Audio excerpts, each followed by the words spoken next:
everyone, and welcome back to the channel. If you're planning a cruise for the first time, you might assume that Wi-Fi is free or included in your cruise fare. That's actually true on Virgin Voyage, but on most other major cruise lines, Wi-Fi is actually an additional charge, and it's super expensive. Cruise lines have a captive audience. Once you're out at sea, your mobile phone becomes a very expensive paperweight. There's no land in sight for your cellular network to connect to, and the cruise lines know it.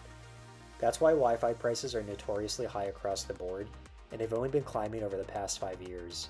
For example, I remember a few years ago you could snag a basic Wi-Fi package for about $12 to $15 a day, but now the same basic access on most cruise lines can run you $20 a day or more. Wi-Fi is a real cash cow for them, so it's important to know when you can save. So what are you actually paying for? Most cruise lines offer two main types of Wi-Fi plans, a basic plan and a premium plan. The basic plan is usually good for things like checking emails, browsing websites, and light social media. The premium plan, on the other hand, is designed for those who can't live without Netflix or YouTube, those who need to make video calls, or even want to game online. The premium plan offers naturally faster speeds and more bandwidth. You're probably wondering what these plans actually cost across the major cruise lines. I put together a quick table to show you some typical daily pricing for both basic and premium plans. Keep in mind these are averages and can vary by ship and itinerary, but they'll give you a good idea of what to expect. In this table I've listed the most common cruise lines from Celebrity, Carnival, Disney, Princess, Royal Caribbean, and Norwegian cruise lines, and I've divided the cost based on the basic versus premium plans. So in the last two columns you'll see the general average cost per day for each of those cruise lines and cruise plans.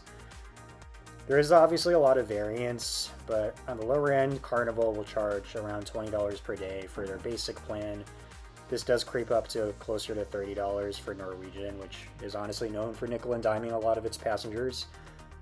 For premium, this is when you want to stream video or for any more intensive types of exercises. For premium, this is when you, for example, want to stream video. You'll generally find about a $5 to $10 per day bump from the basic plan.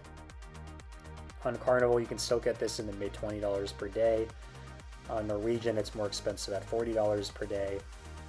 Alright, now that we've seen the sticker shock, let's talk about some tips. You don't have to break the bank to stay connected, so here are 5 workarounds to save you some cash on cruise Wi-Fi. First, many cruise lines don't base their Wi-Fi pricing on a person or even a single device, but rather on concurrent access. This means if you plan to buy for one person, multiple people in your party can actually use that plan, as long as only one person is logged on at a time. It requires a bit of coordination, maybe a quick text message to say, hey, I'm off, you're on, but it can effectively cut your Wi-Fi costs dramatically.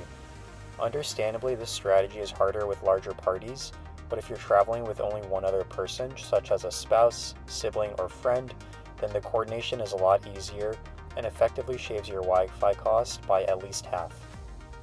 Second, here's a no-brainer. You don't need cruise Wi-Fi when you're in port. On those days when you're exploring a new city, you can simply use your mobile phone's cellular reception. And even if you're traveling internationally, many mobile carriers offer affordable international day passes. For example, Verizon often charges just $10 a day to extend your US plan coverage internationally, and sometimes coverage in a country like Canada, if you're US based, doesn't even cost extra. So save your cruise Wi-Fi for sea days only, which is possible because every cruise line offers Wi-Fi on a 24-hour or day basis, in addition to allowing you to purchase for the entirety of the trip. Third, look into what's called Starlink Mobile, which is the most novel option on my list of 5 tips. Starlink Mobile brings satellite connectivity to smartphones, turning Starlink satellites into orbiting cell towers. It's best used outdoors since satellite connectivity requires clear line of sight to the sky, so it won't work if you try to connect from your phone within, say, an inside cabin or below the top deck of the ship. While the technology will expand, as of end of year of 2025, T-Mobile is the only major carrier that uses Starlink as part of what they call a beta program.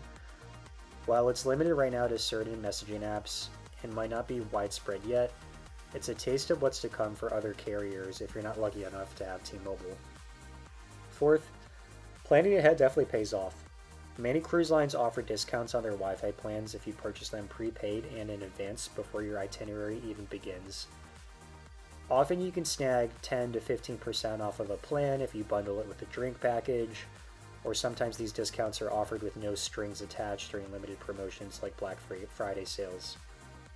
Always check the cruise line's website leading up to your departure or the app where you'll find these deals in advance. Finally, the most effective, yet also hardest tip, is to avoid buying Wi-Fi altogether. Unless you're sailing on a multi-week cruise where Wi-Fi is arguably an essential, in most cases you won't really suffer if you don't have access to Wi-Fi for a week or less, especially since there's just so much entertainment on board. Additionally, even if you don't buy Wi-Fi via a cruise plan package, most cruise lines will often let you connect to at least the digital itinerary so you can understand what's going on in the ship during the course of the day.